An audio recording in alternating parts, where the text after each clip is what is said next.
नमस्कार दोस्तों, आप सभी का स्वागत है कहानी आपकी और मेरी ग्रहों की जुबानी यूट्यूब चैनल के ऊपर में। इसमें आज जो हम लोग बात करेंगे धनु लग्न के लिए नवंबर का महीना कैसा रहेगा। आपके लग्नाधिपति गुरु जो हैं वो मकर राशि के अंदर में हैं। करीब 16 सितंबर से लेके 20 नवंबर तक यहाँ पे रहने वाले हैं। आपके द्वितीय स्थान के अंदर में दूसरा स्थान धन का भी होता है, तो धन का मैनेजमेंट के अंदर में और धन के मैनेजमेंट के अंदर में आपका जो नेचर है बेसिकली धनु लग्न जो है बहुत आप जनरस में आते हैं। मतलब आप जो है बहुत इजीली पैसे का कंट्रोल आप नहीं देख पाते, क्योंकि यहाँ पे शनि की राशि भी आती है सेकंड हाउस में, और साथ के साथ में शनि जो है वो एक तरह से सभी लोगों के लिए समान व्यवहार करने वाला भी रहता है। शनि जो है वो स्ट्रेट फॉरवर्ड भी रहता है, तो इस कारण शनि भी वहाँ पे बैठे हुए तो काफ़ी स्ट्रेट आप बोलते हैं। और वहाँ पे गुरु और शनि की युक्ति बनी हुई है। शनि जो है वो आपके लिए पराक्रम स्थान के स्वामी भी है, और शनि जो है वो आपके लिए धन स्थान के स्वामी भी हैं। तो इस समय में जो धनु लग्न है उनका लग्न के हिसाब से देखा जाए तो लास्ट फेज चल रहा है पूरा 7.5 का। बीच में जब शनि वक्री हुए थे तो मेटेरियलिस्टिक लाइफ की तरफ लेके गए थे आपको, और गुरु जब उस समय वक्री हुए थे तो आपको शुक्र के जैसे व्यवहार कर रहे थे। अब शनि भी मार्गी हैं और गुरु भी मार्गी हैं। गुरु का सेकंड हाउस के अंदर में एक इंटेंसिटी एनर्जी कम होना, लग्नेश का एनर्जी कम होना काफ़ी तरह की चिंताओं को वो लेके आता है। और गुरु की दृष्टि 1, 2, 3, 4, 5 पंचम दृष्टि से वो रोग, ऋण और शत्रुओं की तरफ में देख रहे हैं। मतलब आप ऋण के कारण थोड़ा सा चिंता आपको ला सकता है, शत्रुओं के कारण आपको चिंता आ सकती है, और रोगों के कारण चिंता आपको आ सकती है। गुरु का जब मूवमेंट होगा तृतीय स्थान में, तो एक ये उपचय स्थान है, तीर्थ स्थान है। गुरु जो है यहाँ पे एक तरह से एफर्ट्स के अंदर में वो कमी लेके आता है। वो एक तरह से एफर्ट्स के अंदर में बहुत बड़ी चिंताओं को लेके आता है।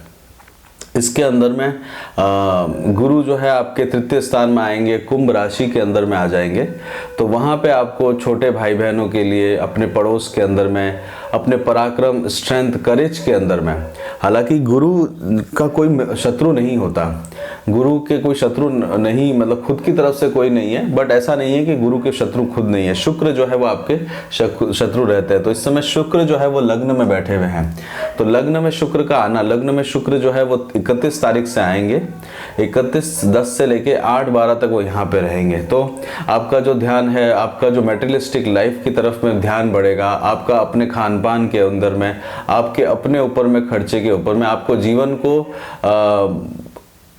मन करेगा उस तरह से जिया जाए। दूसरा, शुक्र जो है वो आपके लिए शत्रुओं के कारक भी हैं, तो शत्रुओं के कारक में वहाँ पे भी वो लग्न के अंदर में आएंगे, तो शत्रुओं को आप देखेंगे कि वहाँ की एक्टिविटीज़ आपकी काफ़ी अधिक बढ़ जाएगी। मित्रों के कारक भी हैं शुक्र, तो मित्रों के घर में आप देखेंगे तो 3 ग्रह बैठे हुए हैं, सूर्य, मंगल और बुध। तो 3 ग्रहों का आपस में एक तरह से ग्रह युद्ध भी रहता है। और सूर्य जो है, सूर्य आपके लिए इम्पॉर्टेंट ग्रह है, क्योंकि सूर्य जो है आपके लिए भाग्य के कारक हैं, लक के कारक हैं, और लक से आपका लाभ स्थान में जाएंगे। तो ये सूर्य जो रहेंगे 16 तारीख तक यहाँ पे रहेंगे, आपके भाग्य का सपोर्ट आपको दिलाते रहेंगे, आध्यात्म से आपको जोड़ते रहेंगे। नवम स्थान का स्वामी 11वें स्थान में, तो यात्राओं को भी लेके आते, तो 18/10 से लेके 16/11 तक यात्राओं को भी करनी पड़ सकती है। साथ के साथ में मंगल जो है वो आपके लिए पंचम स्थान के स्वामी है, संतान के स्वामी है, तो संतान के प्रति जो है, संतान जो है वो थोड़ी सी चिंता आपके लिए बनी ही रहती है। धनु लग्न को हमेशा संतान के प्रति चिंता बनी रहती है, क्योंकि मंगल की राशि है। एक मंगल की राशि जो आती है पंचम स्थान में आती है और एक अष्टम स्थान में आती है, तो संतान की सेहत के लिए हमेशा एक मन में चिंता बनी रहती है। फिर भी पंचम राशि जो है, पंचम स्थान जो है वो मूल त्रिकोण है, मतलब मेष लग्न जो, मेष राशि की जो है वो मूल त्रिकोण राशि है मंगल की, उसके सामने अष्टम स्थान इतना बड़ा नहीं रहता। तो मंगल जो है वो आपको काफ़ी सपोर्ट इस समय में अस्त अवस्था में है। अस्त अवस्था के अंदर में ग्रहों में बल नहीं होता, तो बल नहीं होने के कारण क्या है कि संतान के प्रति जो है वहाँ पे आपको एक अजीब तरह की कार्य के अंदर में, एक अजीब तरह के जो कार्य में चिंता वैसी वो बनाए रखता है। और साथ ही साथ में संतान के स्पाउस के लिए कार्य करने के लिए था। ये संतान है उनके सप्तम स्थान में है, तो अगर बच्चे बड़े हैं तो बच्चों के पार्टनर्स के अंदर में या बच्चों के स्पाउस के अंदर में सप्तम स्थान में, तो वहां पे वो आपको लेके जाते हैं। बुध जो है वो आपके लिए सप्तम स्थान और दसम स्थान के स्वामी हैं। बुध की जो राशि है, तो आपके क्या बुध की राशि होने के कारण क्या हुआ कि आपको धन जो है वो दो तरह से मिलता है, दो तरह से आपका जो है धन का प्राप्ति आपको होती है। और लाभ स्थान में बैठे हुए हैं तो दो तरह से आपको फ्लो होते हुए दिखेगा। बुध जो है वो इस समय में 31/11 से लेके 20/11 तक, यानी कि 20 नवंबर तक बुध जो है वो आपके लाभ स्थान में रहेंगे। उसके बाद बुध जो है आपके वह स्थान के अंदर में चले जाएंगे। वह स्थान के अंदर में जाना यानी कि स्पाउस का स्वामी जो है वो वह स्थान के अंदर में जाना। स्पाउस जो है और वह स्थान में बुध का जाना, मतलब आप एक अपना समय जो है अपने स्पाउस के साथ में भी बिताएंगे, पार्टनर्स के साथ भी बिताएंगे। कर्म क्षेत्र का स्वामी भी जो है वो भी वह स्थान में जाएगा। तो मतलब आपके ग्रह, काफ़ी ग्रह जो है 20 तारीख को एक थोड़ी सी स्थिति इस तरह से लेके आएगा जिसमें एफर्ट्स आपको करना पड़ेगा। देखिए गुरु जो है वो आपके तृतीय स्थान में आ जाएंगे, सूर्य बुध आपके 12वें स्थान में आ जाएंगे। तो कर्म क्षेत्र से रिलेटेड और सप्तम भाव से रिलेटेड ये दोनों ही आपको ऊपर की तरफ में लेके जाएंगे। इसमें राहु और केतु का जो रोल रहेगा वो है, आप राहु अगर आप देखें तो कर्म क्षेत्र में देखे हुए हैं, तो यहाँ पे राहु आपको एक दबाव बनाए हुए हैं। आपके ऊपर में जो मिसमैनेजमेंट हुआ है पैसों के लिए, उसके अंदर में दबाव लेके आए हुए हैं। शत्रुओं के प्रति जो है वो वहाँ पे आप देख रहे होंगे, शत्रुओं का दमन करते हैं। उच्च स्थान में राहु जो है उच्च स्थान के अंदर में पाप ग्रह जो है वो इफेक्ट अच्छा दिखा के लेके आते हैं, बट वो एंगेज बहुत रखते हैं, तो मानसिक कलेश बनाए रखते हैं। शुक्र भी आपके जो मित्र नहीं है वो भी आपके लग्न में रहे हैं, तो शुक्र के कारण भी खर्चा जो है वो आपको देखने को मिलेगा, खर्चा होते हुए दिखेगा। और विशेष करके खर्चा अगर आप देखेंगे तो ये संतान है, संतान के स्पाउस के ऊपर में आप देखेंगे, संतान की पार्टनर्स के ऊपर में देखेंगे, बच्चों के साथ में आप देखने आपको लगेगा कि आप खर्चा करते जा रहे हैं। हो सकता है कि आप काफ़ी रेस्पॉन्सिबिलिटी खुद लेते हुए वहाँ पे बढ़ते हुए इस महीने के अंदर में जाएंगे। तो ओवरऑल ये महीना 20 तारीख तक में आप देखेंगे, 20 नवंबर तक आपके धन स्थान में, परिवार के साथ में, कुटुंब के साथ में और वहाँ पे रहेंगे। और यहाँ पे गुरु डेबिलेटेड होते हैं, तो यही एक कारण है कि गुरु का यहाँ पे डेबिलेटेड एनर्जी बनी रहती है। तो उतना एफर्ट जितना आपके मन को सेटिस्फेक्शन करना वो नहीं आता। दूसरा क्या है, आपकी एक मस्कुलाइन वो है, आपका क्या है कि मेल राशि है, तो मेल लग्न होने के कारण क्या है कि आप एक अपने आप में चीज़ों से लड़ते रहते हैं, आप चीज़ों को बढ़ाते रहते हैं, तो वो देखने को मिल रहा है। दूसरा, पराक्रम स्थान के अंदर में या फिर उपचय स्थान के अंदर में आना, एक तरह का आपको चीज़ों को ठीक करने के बारे में आप सोचेंगे। आपसे जो काफ़ी सारी चीज़ें मिस होती जा रही थी उनको आप ठीक करने की कोशिश करेंगे। तृतीय स्थान के अंदर में गुरु का बहुत विशेष काम नहीं होता। गुरु जो रहेंगे करीब 20 नवंबर से लेके अगले साल 2022 तक वहाँ पे रहने वाले हैं, तो वो आपके लिए एक मेहनत का, एफर्ट्स का समय आपको लेके आएगा। और इस समय में शनि जो है वो अपने घर में रहेंगे, शनि जो है वो अपने मेहनत वाले घर के अंदर में ही बैठे रहेंगे। और इस समय में आप देखते हैं कि अगर आपके यहाँ पे कोई ग्रह बैठे हुए हैं, यानी कि सेकंड हाउस में कोई ग्रह बैठा हुआ है आपकी कुंडली में, आपकी लग्न कुंडली में, या तृतीय स्थान पे ग्रह बैठा हुआ है, तो उस तरह के रिजल्ट्स को भी वो ट्रांजिशन में देखना चाहिए। इसमें मंगल जो है वो करीब 4 दिसंबर तक यहाँ रहने वाले हैं, तो मंगल जो है वो सप्तम दृष्टि से आपको देखेंगे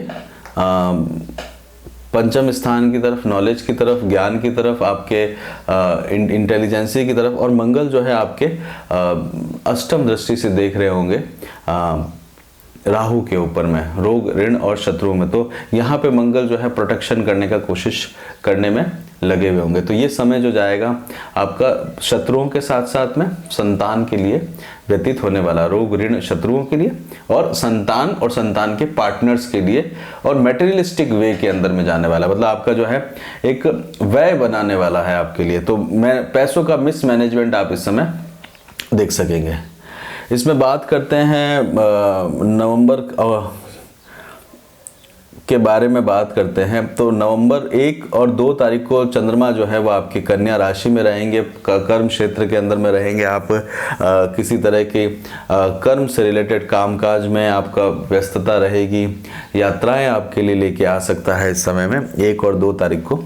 3 और 4 तारीख को आपके सब 11वें स्थान में रहेंगे। तो बच्चों के पार्टनर से रिलेटेड, लाभ स्थान से रिलेटेड कोई बड़ी योजना के तहत आप कार्य करते हुए दिखेंगे। कोई बड़े कार्यों के लिए आपका समय इस समय व्यतीत होगा। कोई महत्वपूर्ण कार्यों में आपका समय इस दिन जाएगा। 5 और 6 तारीख को 12वें स्थान में रहेंगे, व्यय स्थान के अंदर में रहेंगे। व्यय स्थान के अंदर में धन की प्राप्ति करना, चीज़ों को ऑर्गेनाइज करना, अध्यात्म के प्रति आपका ध्यान इस दिन बना रहेगा। 7-8 तारीख को चंद्रमा जो है वो आपके लग्न में आएंगे। तो 7 और 8 तारीख को आपका जो है एक तरह से मेटेरियलिस्टिक जीवन रहेगा। मन के अंदर में किसी कारणवश खिन्नता भी रह सकती है, क्योंकि शुक्र जो है और एक्टिविटी को आपको लेके आ सकते हैं। शुक्र का लग्न के अंदर में आना, धनु लग्न के अंदर में आना, मतलब शत्रु का एक तरह से लग्न के अंदर में आना। तो फीमेल से, या फिर क्योंकि शुक्र जो है वो फीमेल ग्रह है, तो वहाँ से थोड़ा सा आपको सावधान रहने की आवश्यकता है। और इस दिन जो है बुध जो है वो अस्त हो जाते हैं 7 तारीख को। 9-10 तारीख को आप देखेंगे तो चंद्रमा जो है वो आपके द्वितीय स्थान के अंदर में होंगे, मकर राशि के अंदर में चले जाएंगे। मकर राशि के अंदर में चंद्रमा का रहना धन के कारक जो है, परिवार में, कुटुंब में, वाणी में, वहाँ पे आपको अपना समय देखने को व्यतीत होगा। इन-लॉज के लिए भी आप समय को जो है वहाँ पे उस दिन देखेंगे। 11, 12 और 13 तारीख को पराक्रम स्थान के अंदर में चंद्रमा जाएंगे। पराक्रम स्थान में चंद्रमा का जाना किसी तरह का आपको एक थोड़ी सी चिंता जो है वो बनाते हुए आपको लेके आएगा। इस दिन जो है कुंभ राशि के अंदर में रहेंगे। कुंभ राशि के अंदर में चंद्रमा जो है वहाँ पे छोटे भाई बहनों के लिए, हो सकता है पड़ोस के अंदर में, ये भी हो सकता है धन की प्राप्ति के लिए आप कार्य करते हुए आगे बढ़ते हुए दिखे। इस दिन चंद्रमा जो है वो हालांकि गुरु के नज़दीक ही बने हुए हैं। चंद्रमा जो है वो मीन राशि में जाएंगे 14 और 15 तारीख को। 14 और 15 तारीख को चंद्रमा आपके 4th हाउस में आएंगे, तो घर के अंदर में रहेंगे। बट चंद्रमा के आसपास कोई ग्रह नहीं है, तो चंद्रमा के आसपास कोई ग्रह नहीं है तो किसी तरह की एक चिंता लेके आता है, घर के प्रति एक चिंता बनाए रखता है। शुक्र जो है वो यहाँ पे आपके 4th हाउस में उच्च के होते हैं, वो लग्न में बैठे हुए हैं, शत्रु हैं और वहाँ पे वो बैठे हुए, तो घर के अंदर में एक चिंता का समय आपके लिए ये दिन आपका व्यतीत होगा। मीन राशि के अंदर में है, गुरु की राशि के अंदर में है, शनि की तृतीय दृष्टि बनी रहेगी 1, 2, 3, तो एक डिससेटिस्फेक्शन क्रिएट करता है। 16, 17 और 18 तारीख को संतान के लिए, नॉलेज के लिए, एजुकेशन के लिए वहाँ पे आपका एक समय जो है वहाँ पे जाएगा और बच्चों के लिए आप काम करते हुए दिखेंगे। बच्चों के प्रति जो है कोई प्रॉपर्टी रिलेटेड कामकाज में भी आपका रुझान बढ़ेगा। 9 और 10 तारीख को आप देखेंगे 16, 17, 18, 19 और 20 तारीख को आप देखेंगे तो चंद्रमा आपके 6ठे स्थान में आएंगे। 6ठे स्थान जो रहता है जहाँ पे नेचुरल जॉब वगैरह कर रहे हैं वहाँ पे आपको देखने को मिलेगा। वहाँ पे आप एकदम एग्रेसिव होते हुए जाएंगे, अपनी करेज को आगे बढ़ाते हुए आप दिखेंगे। 21, 22 और 23 तारीख को चंद्रमा जो है सप्तम स्थान में रहने वाले हैं। सप्तम स्थान के अंदर में चंद्रमा जो है वो बुध की राशि में रहेंगे। बुध जो है इस समय 12वें स्थान पे जाएंगे। स्पाउस के साथ में समय आपका एक अच्छा समय आपको देखने को मिलेगा। एक तरह का बुध जो है वो हाजिर जवाबी के भी कारक होते हैं और एक तरह के जो वाक पटुता के कारक भी होते हैं। तो स्पाउस के साथ में वाक पटुता के साथ में समय व्यतीत होगा या स्पाउस आपका वाक पटुता के अंदर में कार्य करते हुए दिखेगा। 24-25 तारीख को जो है चंद्रमा आपके अष्टम स्थान में होंगे। चंद्रमा यहाँ पे रहेंगे अष्टम स्थान में, तो यहाँ पे गुरु उच्च के होते हैं।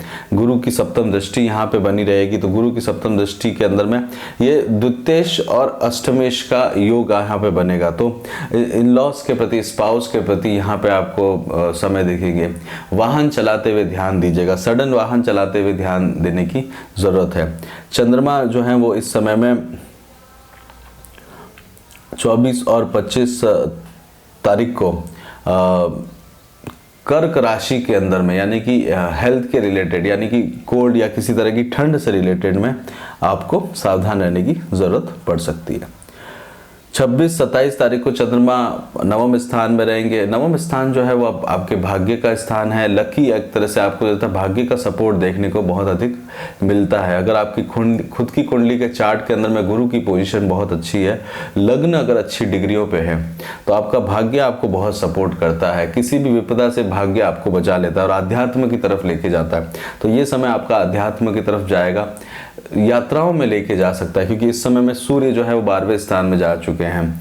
12वां स्थान जो है वो एक हॉस्पिटल से रिलेटेड भी रहता है, तो और वृश्चिक राशि में है तो काट छाट से रिलेटेड भी रहता है, तो वो आपको वैसा समय आपका निकल सकता है। 28, 29 और 30 तारीख को आपके कर्म स्थान के अंदर में चंद्रमा आएंगे। बुध जो है वो 12वें स्थान में रहेंगे, तो कर्म स्थान के अंदर में आप अपने आप को देखेंगे, कर्म करते हुए आप अपने आप को पाएंगे। कर्म करते हुए स्पाउस और साथ के साथ में आपके जहां आप काम कर रहे हैं या जहां आप पद पर हैं या फिर जो आपका कर्म क्षेत्र है, वहां पे आपको ये 3 दिन आपके बीतते हुए आपको दिखेंगे। इसमें आगे बात करते हैं हेल्थ से रिलेटेड। तो हेल्थ से रिलेटेड आपको ध्यान देने की ज़रूरत है, क्योंकि ओवर एग्जॉशन लेके आता है। छठे भाव के अंदर में राहु बैठे हुए हैं, तो हेल्थ के लिए ज़रूर ध्यान दीजिएगा। एजुकेशन से अगर बात करी जाए तो एजुकेशन के अंदर में आपका ओवरऑल ठीक चलता रहेगा, उसमें आप प्रोग्रेस भी होते हुए देखेंगे। किसी एजुकेशन को कंप्लीट करना चाह रहे हैं तो वहाँ पे आप उसको ख़त्म करने का प्रयास जो है मतलब कोई कोर्स कंप्लीट करना चाहते हैं तो उसको भी आप करने में आपको सहायता मिलेगी। किसी शादी के बारे में प्लान कर रहे हैं तो विवाह के लिए प्लान 20 तारीख के बाद आप अवश्य कर सकते हैं। और ओवरऑल जीवन जो है आपका, वैवाहिक जीवन जो है वो ऑन एवरेज ठीक चलता रहेगा। एवरेज से अच्छा है भी इस समय आपको समय मिलेगा। किसी से प्रेम करते हैं तो वहाँ पे आप देखेंगे तो प्रेम में भी आपको एक अच्छी सक्सेस होते हुए देखने को मिलेगी, और वहाँ पे भी आप एक अच्छी प्रोग्रेस होते हुए अपने अंदर में देखेंगे। बच्चों के लिए या संतान के लिए प्लान कर रहे हैं तो संतान के लिए आप इस समय में प्लान कर सकते हैं। ये समय आपके लिए एक अच्छा समय बनने वाला है। जॉब के लिए बात करी जाए तो जॉब आपकी ओवरऑल वहाँ पे आपको थोड़ी सी चिंता बनी रहेगी, रोग ऋण और शत्रुओं के प्रति। जॉब के अंदर में हो सकता है किसी तरह की पार्टनरशिप्स तोड़ने की आपको ज़रूरत पड़ सकती है। जिनके साथ में रह रहे हैं उनके साथ में आपको दोबारा से विचार करने की ज़रूरत पड़ेगी।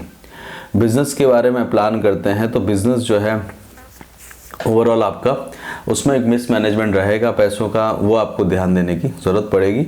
अदरवाइज बिजनेस के अंदर में कड़ी मेहनत की इस समय में ज़रूरत है। शनि जो है वो उनकी आप देखेंगे तो शनि जो है 1 2 3 4 5 6 7 8 9 10 बुध को देख रहे हैं। बुध जो है आपके कर्म स्थान के स्वामी हैं, तो शनि की दृष्टि बुध के ऊपर में है, तो एफर्ट्स को बहुत बढ़ाता है। और वाणी के अंदर में, क्योंकि बुध जो है वाक्पटुता का, तो वाणी के अंदर में संयम रखने की ज़रूरत है। ओवरसीज़ अगर आप जाना चाहते हैं तो ओवरसीज़ के लिए ये समय आपके लिए उपयुक्त है। इस दिन आप प्लान कर सकते हैं, और 20 तारीख के बाद में ओवरसीज़ का एक अच्छा मौका आपको देखने को मिलेगा, क्योंकि गुरु आपके यहाँ आ जाएंगे। तो गुरु की 1 2 3 4 5 6 7 8 9, तो ओवरसीज़ जाने का एक बेहतरीन मौका आपके लिए बनता हुआ दिखेगा। इसी के साथ ही यहीं पे रोकते हैं धनु लग्न का नवंबर का महीना। अगर आपको पसंद आया हो तो लाइक ज़रूर करिएगा, शेयर करिएगा, सब्सक्राइब करिएगा। अपना खूब ध्यान रखिएगा, खुश रहिएगा। जय श्री राम।